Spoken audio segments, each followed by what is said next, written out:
welcome to your next flipped classroom. This is your teacher, Mr. Raymond speaking.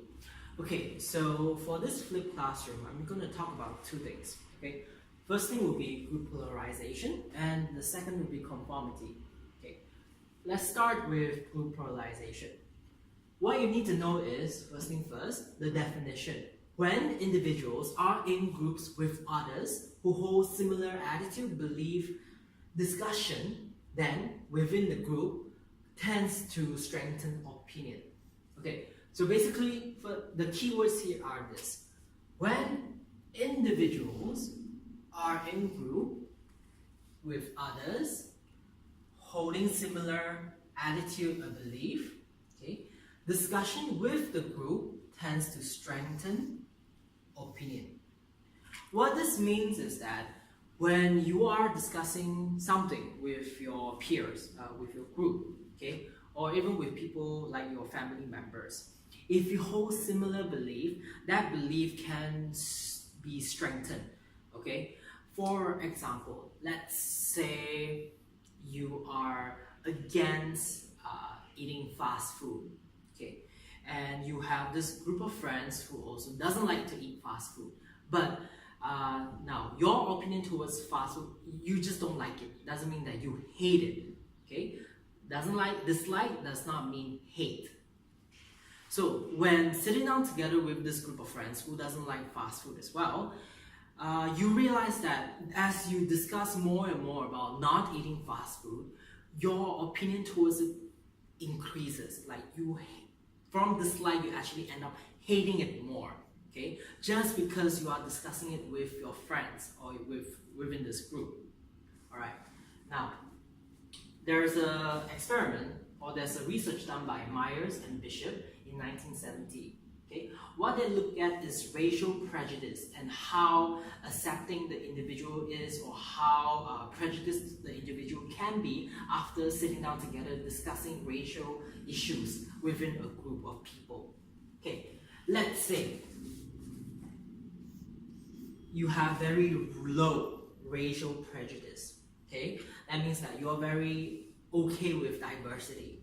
Okay, now when discussing about racial issue, okay, in general, what Meyer and Bishop found out was that those with low racial prejudice, they became more accepting.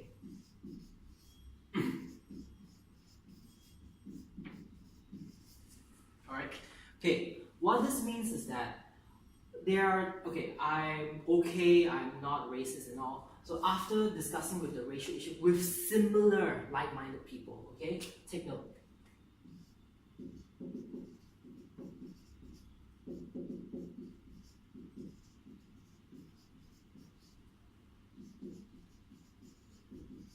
Okay, they must discuss it with similar like-minded people, then they become more accepting. In contrast, those who are very prejudiced, meaning they're very racist in that sense. Okay, all right. So initially, this group of people, all right, they have like some prejudice towards the group of people, right? But it's not so extreme. But when discussing the issue with similar like-minded people, okay, people who are just as prejudiced as them, instead of becoming less prejudiced, it became more prejudice.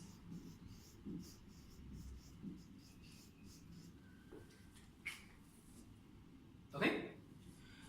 So group polarization can work depending on who you are talking to. So I'm going to show you one video example that I found on YouTube, and I think it was very interesting. It applies to your daily life. Okay? So here you go. Guys, guess what happened to me today? What? I got yelled at for the dress code because my shoulder was showing. No that is so way. stupid. Why Yeah. did they do that? I don't know. Wow. So then they made me put on this cardigan, but yeah, I know it's not fair. I hate the dress code. I hate it so much. I know, like what's their problem? Like, oh, it's so I hate it. We're lucky they let us have our ankles show. honestly. How yeah. stupid is that? You know what? I hate the dress code so much. I'm just tired of it. Like, I just want to break every dress code rule there is. I think we should start like a petition or something to get rid of this dress code. Yeah, like there's nothing in the dress code. As you can see based on that example, The girl initially just got a little bit upset about why they imposed that dress code on her.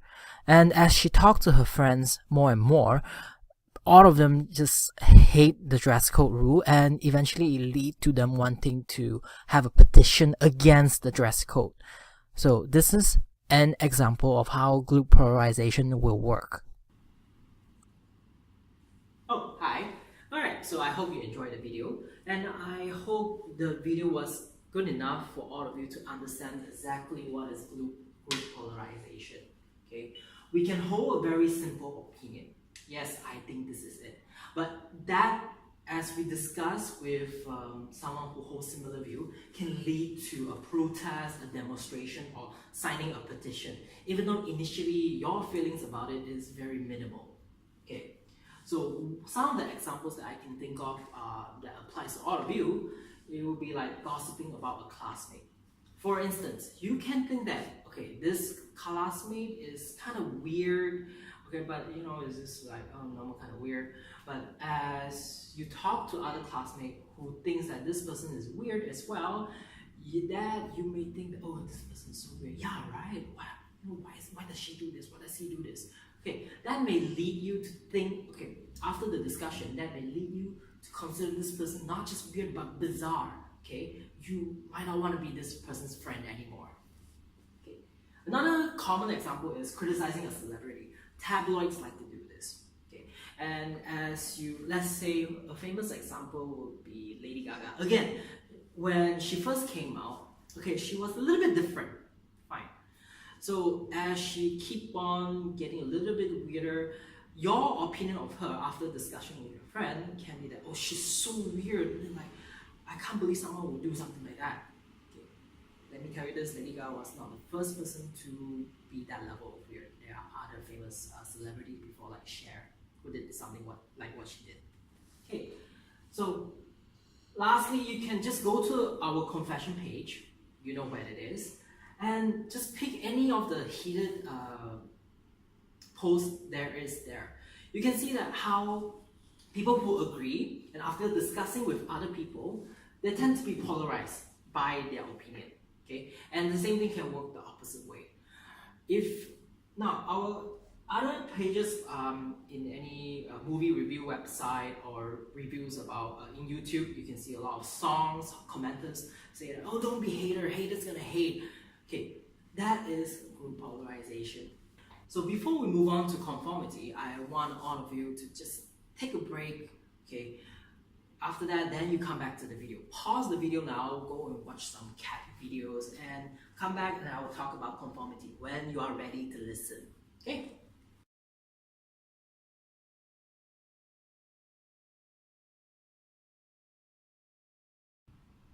Oh, hi, welcome back to our flipped classroom for social psychology.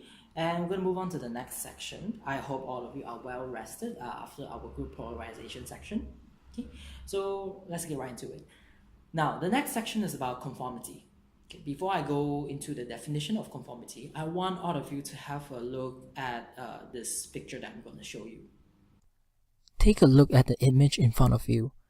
On your left, you will see one single line, and on your right, you see 3 lines labeled A, B, C. I want all of you to try to match the picture on the left to the picture on the right. Which line on the right matches more or less the image on the left? So based on the image that you have just seen, you will obviously choose C. I mean, come on, even though it's not the exact match, it's more or less the same length. Okay, what will happen if someone else chooses A or someone else chooses B? Would you change your answer to A or B? You wouldn't, right? I mean, come on, anyone can tell that the image on the left matches C, which is on the right. So what you have saw is actually a classical experiment by Solomon Asch. And with the right condition, if enough people chooses A or enough people chooses B, you will change your answer to A or B. Well, most people will change the answer to A or B. This is called conformity. And conformity can be defined as change of behavior in response to group pressure or to match that of other people. The keywords here are change of behavior, to group pressure, or you can write to match that of other people. So we actually do a lot of conformity in our daily life, such as queuing up in a line to buy food, or we follow what our friends wear that is trendy or that is in fashion currently, and we sometimes even go to a friend's party even though we don't really want to. So conformity is pretty normal for all of us to do. Okay. There are two types of conformity that you need to know of. First thing first, normative social influence, and secondly is informational social influence. So we look at normative social influence first. Normative social influence can be defined as when we conform to group standards in order to be part of a group and be accepted by the group. The keyword here is conform to group standards, to be part of group, and be accepted by the group. Normative social influence happens when we change our behavior to match that of other people, and usually these people are the ones that we know, friends, family members. For example, the way we dress and the way we speak, as well as the way we behave according to how we want our friends to view us, so that we match them. When you do not conform to your friends and family members, breaking this social norm can lead to disapproval from them, as well as sometimes excluded from the group. This is why some people, after a while, if they don't follow what their friends are doing, they will no longer be part of their group and they will be excluded from the group. This can happen to family members as well. If let's say, right, one of your family members is a criminal, eventually all family members do not want to acknowledge this person anymore as part of the family, and this person will eventually be excluded from the family.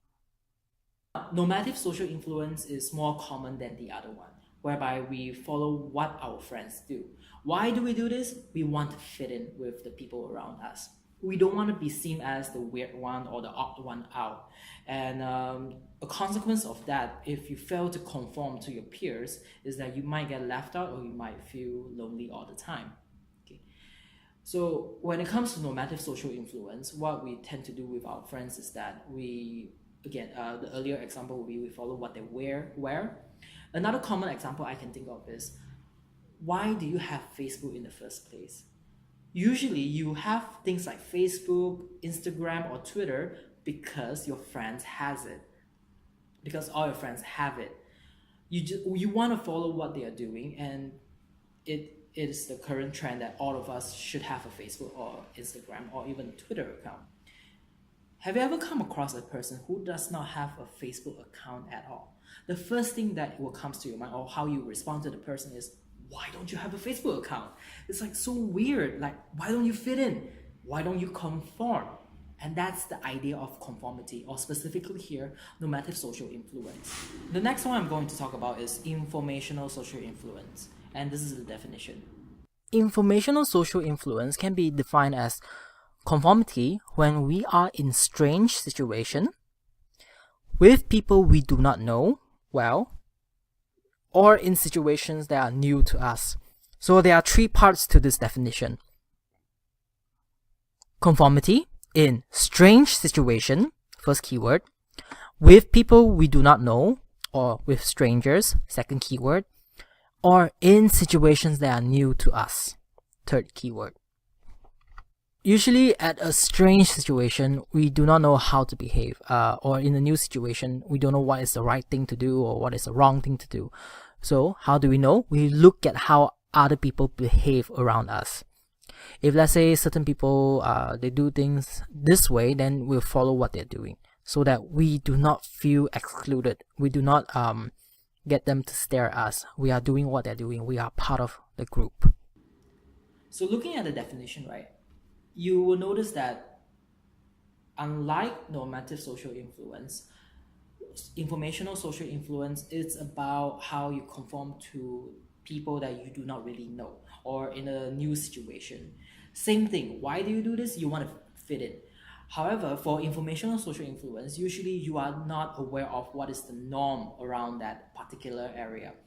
For instance, when you travel to a new country, if let's say you haven't read out about the culture of that country, you want to know what is the right thing to do so that you wouldn't offend anyone. Okay, whether you can wear shorts, whether you can wear sleeve, or could you actually shake hands with the other person, or should you bow to the person? Okay. So how do we know whether we are doing the right thing? We follow the people in the area, whereby the strangers, for instance, or the foreigners, if you're going going to a new country. We observe what they do, whether we observe what they are doing, whether enough of them are doing it. If there are a lot of people doing this, then we assume that this is the right thing to do in that country. Conformity is important because we want to maintain social order. Be it normative or informational social influence, we follow others, we follow them to fit in so that we do not deviate. We do not do things that others would deem as wrong. We all want to be right. We all want to fit into the crowd. Now, going back to Solomon Asch experiment, I want all of you to have a look at this video. Okay, it's from the actual experiment itself, and I'll discuss about it later. But an experiment is not a public opinion poll. It examines behavior under the pressure of social forces, as the experiment of Solomon Asch reveals. The experiment you'll be taking part in today involves the perception of lengths of lines. As you can see here, I have a number of cards, and on each card there are several lines. Your task is a very simple one. You're to look at the line on the left and determine which of the three lines on the right is equal to it in length. All right, we'll proceed in this order. You'll give your answer. Only one of the people in the group is a real subject, the fifth person with the white t-shirt. The others are confederates of the experimenter and have been told to give wrong answers on some of the trials. The experiment begins uneventfully as subjects give their judgments. 2, 2, 2, 2, 2, 3, 3, 3, 3. But on the third trial, something happens. 2, 2, 2, 2, 2. The subject denies the evidence of his own eyes and yields to group influence. 1. Asch found subjects went along with the group on 37% of the critical trials. But he found through interviews that they went along with the group for different reasons. 1. 1. They must be right. There are 4 of them and 1 of me. 1. This subject's yielding is based on a distortion of his judgment. He genuinely believes that the group is correct. 1. 1. 1. 2. 1. 2. 2. 2. I know they're wrong, but why should I make waves? 2. In this case, the subject knows he is right, but goes along to avoid the discomfort of disagreeing with the group. Here, the distortion is at the level of his response. 2. 2. 2. So that was an actual experiment from Solomon Asch back in the days. Now, when it comes to conformity, right, no doubt there are other things influencing the experiment. Okay, so the chances of someone conform depends on 2 things, which is based on Solomon Asch's subsequent experiment. First thing first, you have the group size. The number of people will affect the chances of someone else conforming. If there's only 1 or 2 people in the experiment, then that's not enough for the participant to conform. Same thing. In the actual social environment, when we notice that 1 or 2 people are not doing what is supposed to be done or the right thing to do, we would think that, okay, these 2 are obviously deviants, or they are obviously trying to go against the norm. But when you need at least 4 or more people to do the opposite thing, then you will follow what they are doing. Because according to Asch, 4 or more is enough for a person to conform. So that is the group size, how it will influence a person's willingness to conform.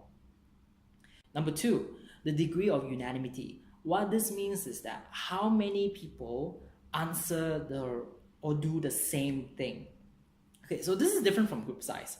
If you recall back to the experiment, okay, you have 3 lines, right? The last one is one of it is the actual answer. Okay, for the other 2, now, if let's say all of you answer A, then of course you will conform to A. However, if some of you answer A and some of you answer B, the chances of you conforming will be lesser. Why? Because everyone is given different answer. So you feel that, okay, everyone is giving different answer, they must be wrong, I think I'm right. So I'll answer C.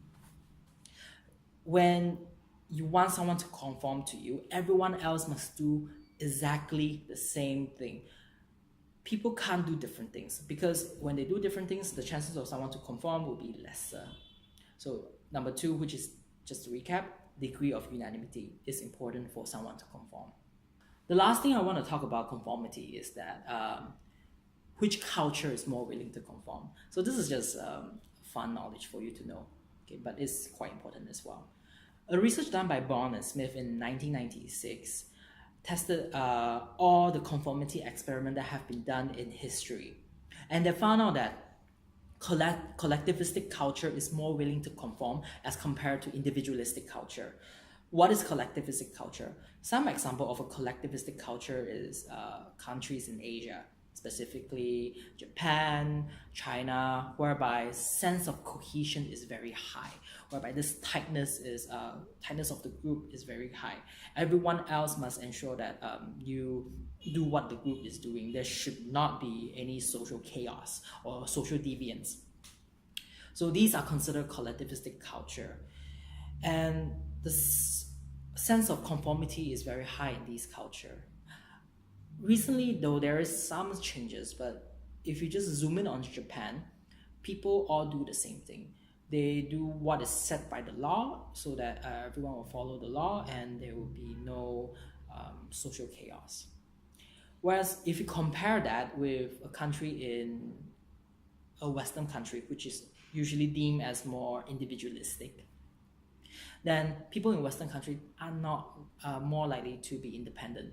They are not likely to conform. They will more likely to speak out their mind. They don't want to keep it in. If they think they're right, they will say out loud. Okay, so this is how individualistic culture works. And there is a trend whereby collectivistic culture is becoming more individualistic, but that's another topic altogether. So I hope all of you learned something from this flipped classroom. Please do the activities that are provided in your platform, and we'll discuss all of this in the classroom in the next class. Okay, see ya.